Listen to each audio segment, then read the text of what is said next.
Decide చేసి accommodation ఇచ్చి పని చేసిన వాళ్ళకి డబ్లీ వెరిఫై చేయాలి. And you are free to inform ఎవరికి మీరు ఎంప్లాయ్ చేశారు with ID proofs and all at the local police station. చెప్తారు డీజీ. రికవరీ వచ్చేసి వీళ్ళు తీసుకుపోయింది ఒక 7 తులాస్ గోల్డ్. ఏదైతే ఆవిడ వేర్ చేసిందో బ్యాంగిల్స్, ఒక స్మాల్ నెక్లెస్ అండ్ రింగ్స్, అవి మొత్తం కలిపి ఒక అరౌండ్ 7 అంటే 6.7 తులాస్ ఎగ్జాక్ట్లీ. అది అక్కడికి వెళ్ళగానే ఇమీడియట్గా వీళ్ళు నిన్ననే వాళ్ళు దాన్ని సేల్ చేసి కొద్దిగా అమౌంట్ తీసుకున్నారు. We are now being seizing it. And ఒక వాచెస్ కొన్ని, ఒక 16 వాచెస్, ఒక 2 ఓల్డ్ మొబైల్ ఫోన్స్, అవి వాడట్లేదు, మోటరోలా ఫోన్స్, చాలా ఓల్డ్వి. తర్వాత యాక్చువల్గా రోల్డ్ గోల్డ్ ఆర్నమెంట్స్, వీటి కోసం యాక్చువల్గా వాళ్ళు ఈ రోల్డ్ గోల్డ్ని అతను కబోర్డ్స్ అవి తుడిచేటప్పుడు ఆ రోల్డ్ గోల్డ్ని చూసి అది రియల్ గోల్డ్ అనుకొని వాటిని తీసుకెళ్దామనే ప్రధాన ఉద్దేశంతో చేసినట్టుగా మాకు చెప్పినారు. సో ఇప్పుడు వీళ్ళిద్దరు కూడా ఏజెన్సీల ద్వారానే రిక్రూట్ అయ్యారు అనేటువంటి విషయం కూడా తెలుస్తుంది. బంధువుల ఫ్యామిలీలోనే పనిచేస్తున్నారు, ఒకే అపార్ట్మెంట్కు సంబంధించిన వేరు ఫ్యామిలీస్లో పనిచేస్తున్నారని తెలిసింది. అసలు ఈ మర్డర్ చేయాలనేటువంటి ఆలోచన, ఆ దుర్బుద్ధి కలిగింది వీళ్ళిద్దరిలో ఎవరికి కలిగింది? సో వీటితో పాటు అసలు ఇంత పెద్ద మొత్తంలో దొంగిలించడం వెనకాల వీళ్ళు అగర్వాల్ ఫ్యామిలీ వీళ్ళు స్టీల్ వ్యాపారం చేస్తున్నారని కూడా తెలుస్తుంది. సో మనీని క్యారీ చేస్తున్నటువంటి సందర్భంలోనే ఇదంతా చూసి ఆశ పుట్టిందా? అసలు ఏం చెప్తారు సార్? యాక్చువల్గా వీళ్ళు ఇతను 10 రోజులైంది ఇంటికి వచ్చి. ఈ 10 రోజుల్లో కూడా వీళ్ళు క్యాష్ ఎలాంటి ఇది లేకుండా వాళ్ళు డిస్ప్లే చేస్తూ ఉండేవాళ్ళు, ఇవ్వడం కానీ తీసుకెళ్ళడం కానీ ఇంటికి తీసుకెళ్ళడం అట్లాంటివి ఇతను చూసేవాడు. దాంతోపాటుగా కబోర్డ్స్ తుడిచేటప్పుడు ఆ gold, especially rolled gold ornaments, ఇవన్నీ చూసి వీళ్ళు వెల్తీ పీపుల్ అని అనుకొని 8th నుంచి వీళ్ళిద్దరూ ప్లాన్ చేసినారు. 8th, 9th and 10th morning, ఈ 3 రోజులు కూడా వీళ్ళు చాలాసార్లు వీళ్ళిద్దరూ డిస్కస్ చేసుకోవడం జరిగింది. యాక్చువల్గా ఎవరైతే A2 ఉన్నాడో రోషన్, ఇతను 14th ఫ్లోర్లో వర్క్ చేస్తాడు, వీళ్ళకి క్లోజ్ ఫ్రెండ్ ఇంట్లో. A1 వచ్చేసి 13th ఫ్లోర్లో ఇప్పుడు డిసీజ్డ్ హౌస్లో పనిచేస్తాడు.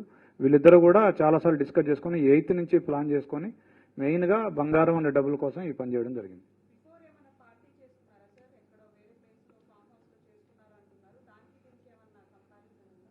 యాక్చువల్గా 30th రోజున వీళ్ళు తూప్రాన్లో ఒక రిసార్ట్లో కలిసినారు, ఒక బర్త్డే పార్టీ కోసం కలిసినారు. వీళ్ళ ఫ్రెండ్ రాజా అనే అతని బర్త్డే కోసం వాళ్ళు కలిసినారు. ఒక 9 మెంబర్స్ కలిసినారు అక్కడ. బట్ దీనికి ఏమీ సంబంధం లేదు. వీళ్ళకి 8th నుంచే ఈ ఐడియా వచ్చిందని చెప్తా ఉన్నారు.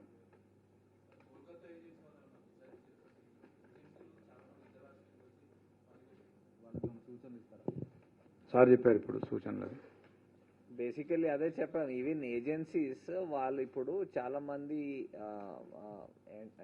కంపెనీస్ ఉన్నాయి హూ ఆర్ డూయింగ్ ఈ థర్డ్ పార్టీ ఈ వెరిఫికేషన్ చేస్తున్నారు బై వే ఆఫ్.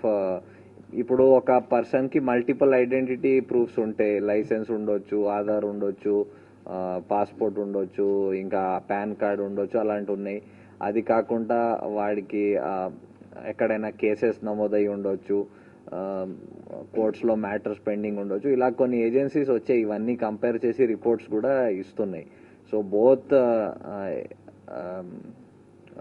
ఎంప్లాయ్ చేసిన ఇండివిజువల్స్ కూడా అండ్ ఎంప్లాయ్మెంట్ ఏజెన్సీస్ కూడా వెరిఫికేషన్ చేసుకోవడం చాలా ఇంపార్టెంట్. అది కాకుండా బయట నుంచి ఇప్పుడే చెప్పాను, ఎవరికైనా మీరు ఇంట్లో అకామిడేషన్ ఇచ్చి పని చేస్తున్న వాళ్ళకి పోలీస్ స్టేషన్లో రిపోర్ట్ చేస్తే ఒక డెటరెన్స్ లాగా వస్తుంది. ఆయన కూడా తెలుస్తుంది దట్ ఓకే ఆయన డీటెయిల్స్ లోకల్ పోలీస్కి ఇన్ఫార్మ్ చేశారు, ఐడి ప్రూఫ్ చెప్పారు. సో అది ఒక డెటరెన్స్ లాగా కూడా పనిచేస్తుంది. సో అది కూడా చేయడానికి మేము ఎంకరేజ్ చేస్తాము అందరికీ.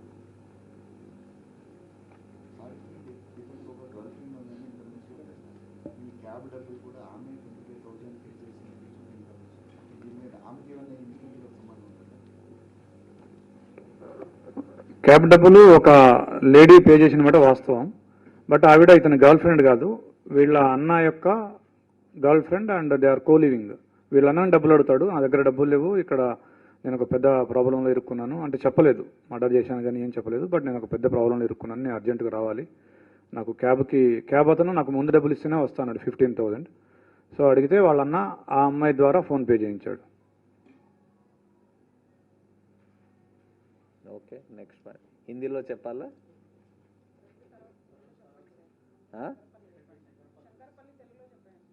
అది చెప్పేసి దాంతో ఓకే ఫైన్. సో నా ఆఫ్టర్నూన్ అరౌండ్ 1:30కి శంకర్పల్లి పిఎస్ లిమిట్స్లో ఈ బిజినెస్ పర్పస్కి క్యాష్ కలెక్ట్ చేసి వాళ్ళ రిటర్న్ వస్తుంటే ఒక ఫర్మ్లో పనిచేసే ఎంప్లాయీ వాళ్ళతో ఉన్న ట్యాక్సీ డ్రైవర్ వాళ్ళు రిటర్న్ వస్తున్నారు. అప్పుడే ఇంకొక గ్రూప్ ఆఫ్ 4 people వచ్చి ఆ కార్కి డాష్ కొట్టి ఆగిపోయినాక వాళ్ళతో గొడవ పెట్టి కొట్టేసి ఏదో సబ్స్టెన్స్ ఒకటి వాళ్ళ ఐజ్లో వేసేసి ఉన్న క్యాష్ అబౌట్ 40 lakhs అది తీసుకొని పారిపోయారు.